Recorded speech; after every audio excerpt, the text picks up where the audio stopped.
Undercover CEO silently watches as a waiter serves. An exhausted mother. What happens next shocks everyone. Sometimes, the smallest kindness happens in silence, and it changes everything. Colin Harwood had built Silver Lantern Grill from a tiny bistro into a regional chain with locations in 5 states. The food was good, the ambiance polished, and the numbers strong. But lately, something in the reviews had shifted. Guests praised the meals, but not the feeling. Efficient, quick, nothing special. The warmth was gone. So Colin did what few CEOs would dare. He went back to the floor. No press. No sweat. No hint of ownership, just a gray hoodie, jeans, and a reservation for one. Tonight, he chose the Midtown location. The one with perfect metrics, but no soul. He asked for a booth in the corner. A place where he could watch without being seen. The restaurant buzzed with activity, couples on dates, workers unwinding. But then the front door opened, and something changed. A young mother entered, carrying a toddler on one hip and dragging a diaper bag that looked heavier than it should have been. Her eyes were sunken, her clothes wrinkled. She looked like she hadn't slept in days. The host hesitated, guests behind her sighed. But one person moved. A waiter. Quickly, quietly, like he'd been waiting for her. Colin leaned forward, unnoticed, watching closely. What he saw next was not in the training manual. If stories like this move you, follow for the journey ahead. Because sometimes, true leadership starts in the quietest corners. The toddler began to fuss the second they crossed the threshold. Colin watched as the mother, late 20s, maybe murmured soft apologies to the host, trying to soothe her child and dig for something in her overstuffed bag at the same time. Her coat was 2 sizes too big, probably thrifted. Her shoes were scuffed. Her movements slow, tired, didn't cover it. She looked drained. The host, barely older than a college freshman, offered a tight, confused smile and looked toward the bar. Uncertain, hesitant. Other guests began to shuffle uncomfortably behind the woman in line. Then, like a ripple cutting through tension, a waiter stepped out from behind the espresso station. He didn't hesitate. He moved. Tall, mid-30s. Sleeves rolled up. Name tag slightly worn, James. "I've got them," he said gently to the host, his voice low but certain. He crouched slightly to the toddler's level as he approached, a smile breaking over his face. "Hey there, champ. Can I show you and your mom the best booth in the house?" The toddler blinked, distracted. The mother looked up, startled. James didn't rush her. He took the bag from her shoulder like it was automatic, nodding toward the far back corner away from the noise. The eyes, the judgment. Colin watched every move. The mother slid into the booth, visibly relieved. James handed the child a plastic spoon, shiny, safe, a toy and utensil in one. She looked up at him, stunned.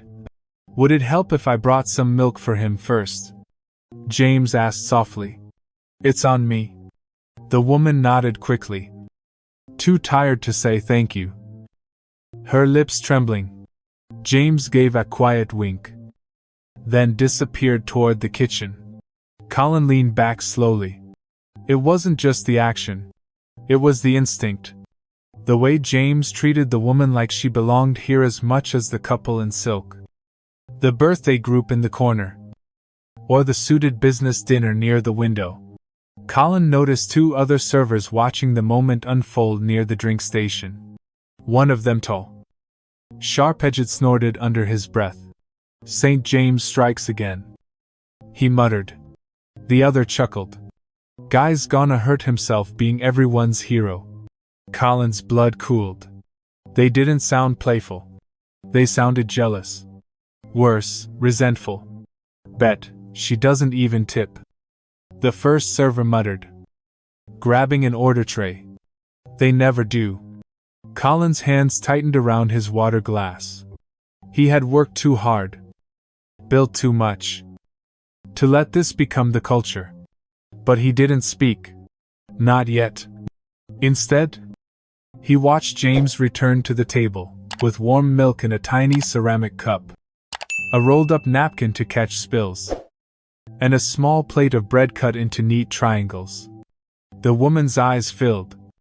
She covered her face for a moment. Overwhelmed. James said nothing. He just stood by.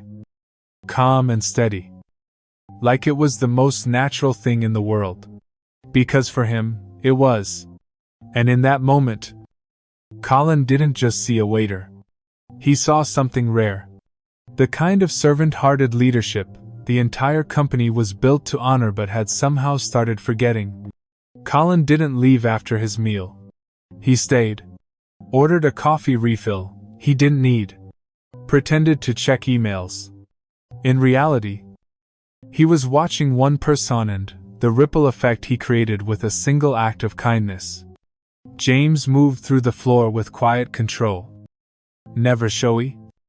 Never rushed. He anticipated needs before customers spoke. Refilled drinks.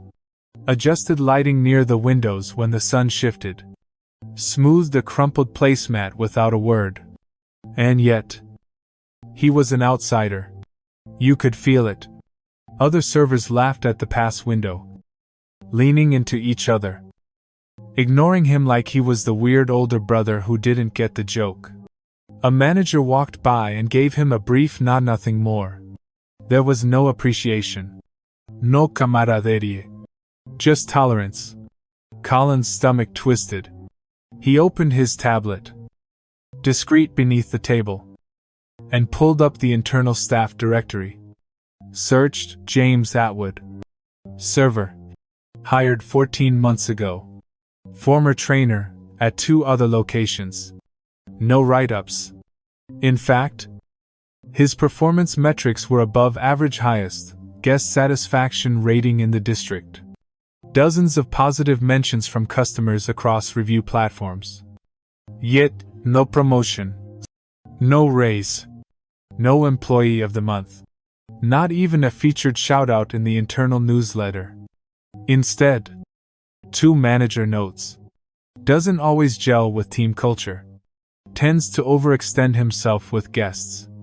Colin nearly laughed. Overextends himself. That's what they called leading with compassion now. He kept digging. Before working here, James had volunteered at a children's hospice in Denver. Coordinated family meal nights. Stayed late to clean. Even donated tips to a hardship fund for patient families. His last supervisor, now retired, had written in James's file, "Best employee I've ever managed. People like him don't work for money, they work for meaning."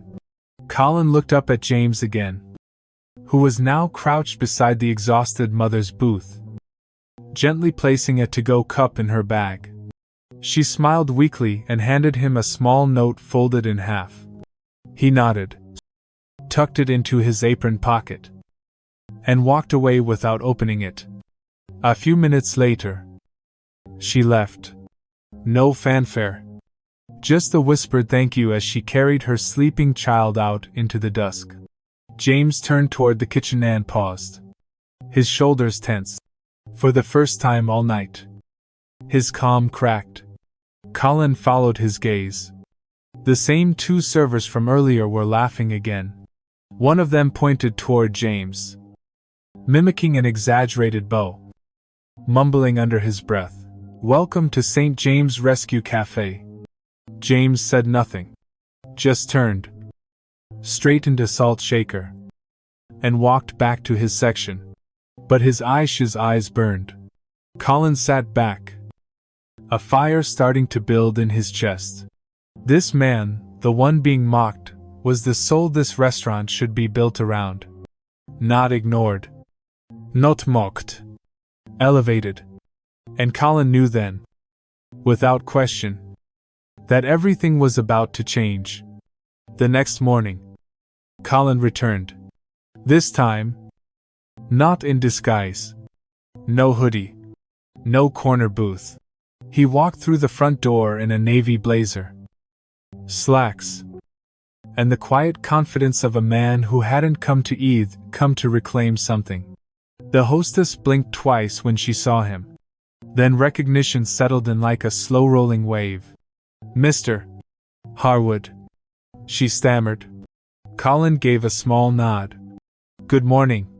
I'd like to speak with your floor manager." "Please." The color drained from her face. "Yes.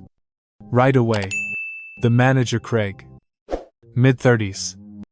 Business casual. Phone in hand, arrived moments later. Visibly flustered. "Sir. We didn't know you were coming in today. We would've." "That's the point," Colin said calmly. "You weren't supposed to." He glanced around the dining room. It was late morning. Just before the rush. A few tables were scattered with early brunchers. "Where's James Atwood?" Colin asked. Craig blinked. "He's on today's schedule. Should be here any minute." "Good. We'll wait." Exactly 8 minutes later, James entered through the side door. Apron slung over one shoulder. Coffee in hand. He paused when he saw Colin standing in the middle of the floor with his manager. The entire room seemed to still. James approached slowly, his eyes wary. "Mr. Harwood." Colin turned to face him. "James. I was here last night." James nodded once. "I thought you looked familiar. I figured you didn't want the attention." Colin offered a small smile. "I didn't." Then, softer. "But you deserve it." James looked uncertain, shifting his weight. "Sir? I was just doing my job." Colin shook his head gently. "No. James. You were doing more than that. You served a woman last night, a single mother. Exhausted. Overwhelmed. I watched you treat her like royalty. Like she mattered. And I also saw how the rest of the team reacted to it." James exhaled, tension creeping up his neck. "I'm aware of the comments," he said. "I don't want to cause trouble. I try to lead by example." Colin turned toward Craig. "And how has that example been received?" Craig hesitated. "James is a good worker. But he tends to overstep. He doesn't always blend with the team." Colin's jaw flexed. "Funny. Because to me, it looked like the team was the problem." He turned back to James. "Do you know what she wrote in that note you didn't read?" James reached into his apron pocket slowly, pulling out the folded paper. "Still unopened." Colin nodded. "Open it." James hesitated, then unfolded it. His eyes scanned the words. His breath caught. "She said," he murmured, voice cracking, "you were the first person to make me feel like I wasn't failing as a mom. Thank you." And as a cries, he swallowed hard. Colin stepped closer. "That's what leadership looks like, James. And this restaurant, this company has no future without leaders like you." James stood frozen, unsure whether to be proud or terrified. Colin extended his hand. "Come with me," he said. "I want to offer you something. Something that reflects what you've already proven you are." James hesitated, emotions barely held together. Then, he took the hand. The rest of the staff watched in silence, stunned. Something had just shifted. The man they had laughed at was no longer invisible. He was rising. If this moment gave you chills, follow for the next part. Because sometimes, the ones no one claps for are the ones worth standing for. They sat in the office behind the kitchen, Colin, in a chair too small for his presence. James across from him, still in his apron, still gripping the folded note like it might float away. For a long time, neither spoke. Then James broke the silence. I don't understand, why now? His voice was quiet, uncertain. You could have walked into any location. And you picked here. You sat and watched. Why me? Colin leaned forward, elbows on his knees. Because somewhere along the way, he said, we started measuring success and efficiency instead of empathy. I've seen the reports. This store is performing. But no metric told me what I saw last night. He gestured to the note in James' hand. That is what matters. James looked down, then shook his head. I don't do it for praise. I do it because I've been on the other side. My mom raised me on tips and leftovers. There were nights she cried into her coat sleeve while waiting for the bus. I used to sit in diners just like this one, watching her hold everything together with two hands and no help. His throat tightened. I couldn't do anything then. So now, I do what I can. Colin's heart cracked open in a way it hadn't in years. He thought back to his own mother, tough as nails, working graveyard shifts at a warehouse, and never missing a school play. He remembered the way she smiled, even when they had nothing. For a moment, they weren't CEO and server. They were two sons, raised by women who gave everything. Colleen Sahil, leaning back. You're the kind of person I used to build this company around. The kind of soul who made Silver Lantern more than food on a plate. James raised an eyebrow. Used to. Colin nodded. We lost it. Somewhere between franchising and focus groups. We got corporate. Cold. I stopped walking the floor. I let numbers tell me stories instead of people. He looked James in the eye. That's on me. James said nothing, but his eyes softened. I've built hundreds of jobs. Colin continued. But you reminded me what a job can be. A refuge. A place where dignity isn't just for the ones with reservations. He paused. You made me realize I haven't just been absent. I've been asleep. James looked away, overwhelmed. I never thought anyone up there noticed people like me. He whispered. Colin's voice lowered. That's the problem. We've spent too long looking up. It's time we look around. There was a beat. Colin reached into his jacket and placed a slim folder on the desk between them. I'm not offering you a favor, he said. I'm offering you a future. James stared at it. Inside was an offer letter. Not just for a promotion. For a new role that didn't exist until last night. Director of Guest Dignity and Floor Culture. A regional pilot position. Full salary. Benefits. Training and development budget. And one clear mission: bring humanity back to the table. James blinked. Stunned. This is real. Colin smiled. As real as the note you never expected to receive. James sat staring at the folder like it might burn through the desk. He didn't reach for it. Didn't even open it. Colin watched him carefully, expecting a smile, a thank you, maybe even tears. But none came. Instead, James leaned back, rubbed his hands over his face, and exhaled deeply. I don't know if I can say yes, he said.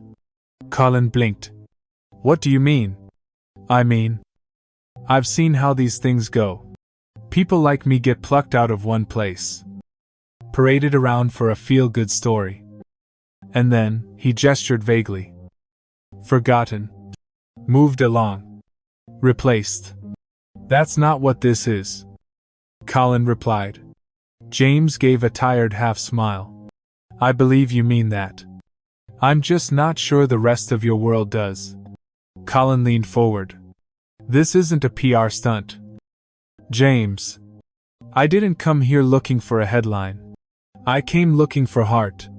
And you showed me what it looks like. James looked away. Jaw tight. Do you know what it's like to be mocked every shift for caring too much? To be told, this isn't a charity. Just because I refilled someone's coffee without being asked. Colin was silent. Or to watch managers look right through you. James added. Because they're too focused on turning tables instead of turning lives. He wasn't angry. Just exhausted. The kind of exhaustion that settles in when someone's been holding the weight of others without anyone offering to carry theirs. Colin nodded slowly. You've been holding this place up. James shrugged. I don't want to be the face of something I don't believe will actually change. Colin swallowed that truth like gravel. Then tell me what would make it real for you? He asked. James finally looked at him. Don't just promote me. Change the system. He slid the folder back across the table. Until that happens, I'm staying right where I am. It wasn't defiance. It was integrity. Colin sat back. Humbled. I thought this offer would fix it all. He admitted. It's a great offer. James said softly. But one role won't change a culture. And I won't leave the floor until I know the rest of the staff gets treated with the same respect you just gave me.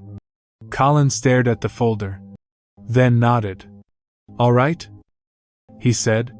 Then that's what we'll do. James raised an eyebrow. I came in here thinking the next move was about you. Colin said. Turns out. It's about all of us. He stood up. Grabbed the folder. And tucked it under his arm. You're not saying no to the position. He added. You're saying no to token change. And that's the most leadership I've seen in years. James nodded once. Colin offered his hand again. But this time, James didn't hesitate to shake it. Because now, they understood each other. This wasn't about advancement. It was about accountability. And from this moment on, the real work was about to begin. Colin didn't waste time. He left the restaurant that day with James' words ringing in his head. Don't just promote me. Change the system. So I did. That very night. In a quiet boardroom on the 19th floor of the Silver Lantern headquarters, Colin called an emergency executive meeting. Something's broken. He told his team. And it's not our margins. It's our mission. A few confused glances were exchanged. Someone leaned in. Is this about the Midtown store? No. Colin said. It's about all of them. He didn't talk numbers. He talked about people, about a single mom no one noticed. A waiter who stepped in when no one else would. And a culture that had begun to reward speed over soul. I spent one evening on the floor and saw more leadership from a server than we've seen from some of our top managers in a year. Then he dropped the hammer. Effective immediately. He announced. We're launching a company-wide initiative. Not a rebrand. A rebirth. He called it Project Lanterna, Return to Light. To warmth. To purpose. The new initiatives rolled out fast. Humanity bonuses for any employee who went above and beyond, nominated by guests, coworkers, or even anonymously by staff. Team culture audits conducted quarterly by a third-party panel focused not on performance, but respect and morale. On the floor Fridays for regional managers. One shift a month. No TS. No laptops. Just aprons and real work. And the most radical change. Peer promotion panels where advancement decisions required input from teammates. Not just supervisors. But Colin wasn't done. He stepped down temporarily from the executive floor. And went back to the floor. 1 week later, Colin showed up to the Midtown Silver Lantern wearing a black polo and a name tag that simply read Colin, support staff. No speech. No cameras. He bussed tables, ran drinks, scrubbed the ice machine. And every day, he worked beside James. Not as CEO and server, as teammates. On day 5, Colin brought the new crew together for a post-shift huddle. No one expected what came next. He pulled out a new name badge and handed it to James. James Atwood, Director of Guest Dignity and Floor Culture on rotation. It's not a promotion, he said. It's a partnership. James hesitated, then smiled. On one condition. James replied. Colin raised an eyebrow. What's that? That we roll out your name tag to every executive above VP. James said, grinning. Support staff. All of them. Let's see how real they are. Colin laughed. Deal. The staff erupted in applause, not out of obligation, but because change was real. And they could feel it. Later that night, Colin stood in the back alley by the dumpster, peeling off gloves after closing shift. James joined him, leaning against the brick wall. You serious about all this? He asked. Colin looked up at the stars and said, for the first time in a long time, yeah. I really am. And for the first time in a long time. James believed it. Word spread like fire. At first, it was a rumor, the CEO's working the floor. Then came the disbelief. He's mopping, running food, taking orders. But once the photos hit the employee app, Colin, in a black polo, balancing a tray with a toddler's spilled milk in one hand, and a smile in the other, it was undeniable. But even louder than the headlines was the shift. At the Midtown Silver Lantern, the tone changed fast. Conversations that used to drip with sarcasm turned to questions, curiosity, reflection. The ones who had laughed at James now watched him carefully, cautiously. Not because he'd become untouchable, because he'd become undeniable. One of the old mockers, Brad. Tall, cocky, always first to roll his eyes, approached James during a slow Tuesday night. Hey, man, he muttered, eyes low. I saw what you did. With that mom. And the kid? And, with him. James didn't flinch. What about it? Brad shuffled his feet. I used to think you were trying too hard. Like you were showing off. James waited. Broadside. Now I get it. You weren't trying to be seen. You were trying to see people. James looked at him. Not with pity, but with something more generous. Understanding. Brad glanced around. You think there's still a spot for me on this new team? Or did I blow it? James cracked a small smile. That depends, he said. You willing to trade sarcasm for service? Brad nodded. Sheepish. Yeah, I am. That night, for the first time, Brad stayed late to help Clenet because anyone told him to. But because he wanted to. The next morning, James walked into a different kind of huddle. Colin stood at the center. But James was at his side. This time, he wasn't in uniform. He was in a collared shirt. Clean cut. Confident. He wasn't just part of the team. He was the team. Colin clapped his shoulder and turned to the staff. Some of you laughed at him. Some of you ignored him. But now, we follow him. Because the culture he carried alone is the one we're building together. A few heads dropped. A few hands clapped. James nodded once. We start fresh today. That afternoon, the exhausted mother returned.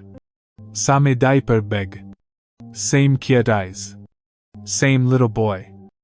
Clinging to her side like a shadow. James spotted them first. He approached the table before the host could finish seating them. She looked up surprised. "I didn't think you'd remember me," she said. James smiled. "I don't forget the people who remind me why I show up." She blinked fast. "Well, he's been asking for milk and triangle bread ever since." James crouched next to the boy. "We got a new booth just for champions like you. Want to see it?" The boy grinned. His mother bit her lip. Behind them, Colin watched with quiet pride. Because this not the menu. Not the marketing was the product. The experience. And it had returned. Not through strategy. But through someone who refused to stop caring. 2 months later. The Silver Lantern, in Midtown didn't look different on the surfacey same tables. Same menu. Same light buzzing from the ceiling fixtures. But everything felt different. Because culture doesn't live in the paint. It lives in the people. And James had become its quiet architect. He didn't bark orders. He didn't wear a fancy name badge. He walked the floor, the way he always had seen people. Guests. Staff. Human beings. But now, he had backup. The old guard, those who used to joke at his expense, were either gone, or changed. Not because someone handed down a policy. Because someone lived one. Every new hire shadowed James during their first shift. Not just to learn how to carry plates, but to learn why you do it with heart. Colin had stayed involved. He didn't vanish back to the corner office. Once a week, he showed up in jeans and polo. Worked the floor.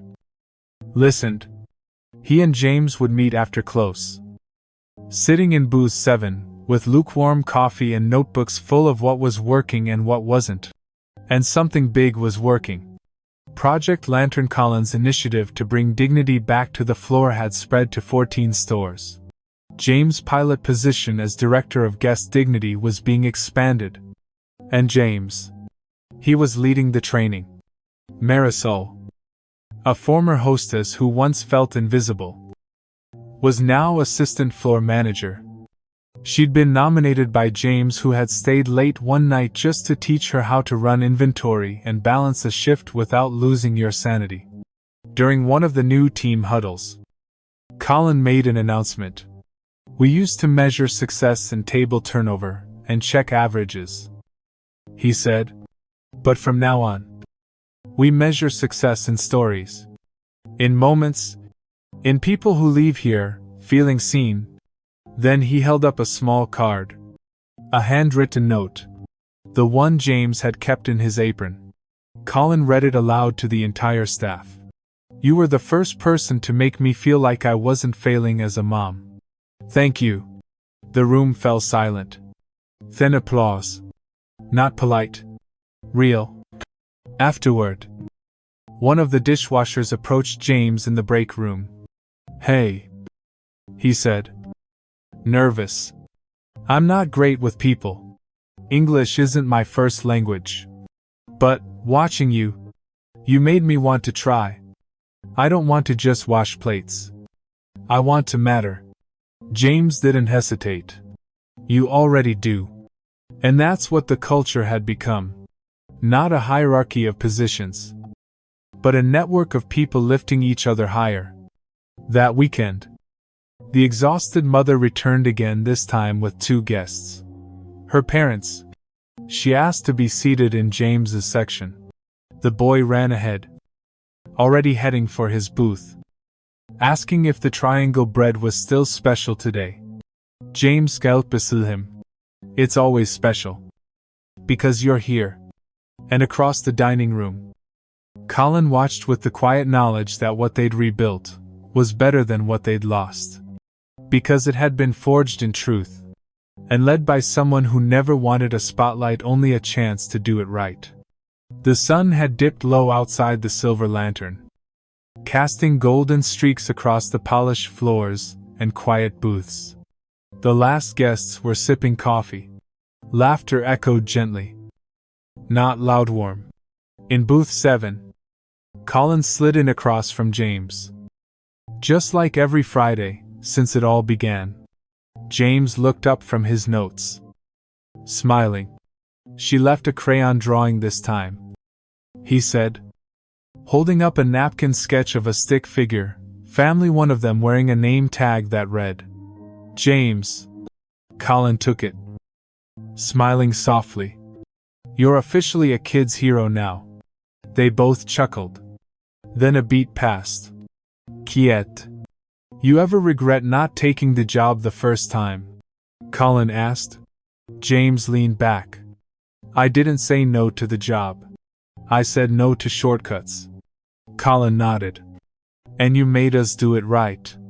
James looked around the room at the busser being helped by a hostess, the cook waving at a toddler, the manager wiping down a table without being asked. It's not just me, James said. It's all of them now. Colin's sighs softened. I almost forgot what this place could be, he said quietly. James looked at him. And now? Colin smiled. Now I remember. Just then, the little boy ran over one last time, tugging James' sleeve. Thank you for the triangle bread, he whispered. Mom says you're a good man. James blinked, then knelt down and whispered back. Your mom's a superhero. The boy beamed and ran back. James looked at Colin. We're not done. Are we? Colin shook his head. No. We're just getting started. If this story stirred something real in you, consider subscribing. Because when we lead with dignity, we don't just serve meals, we serve hope.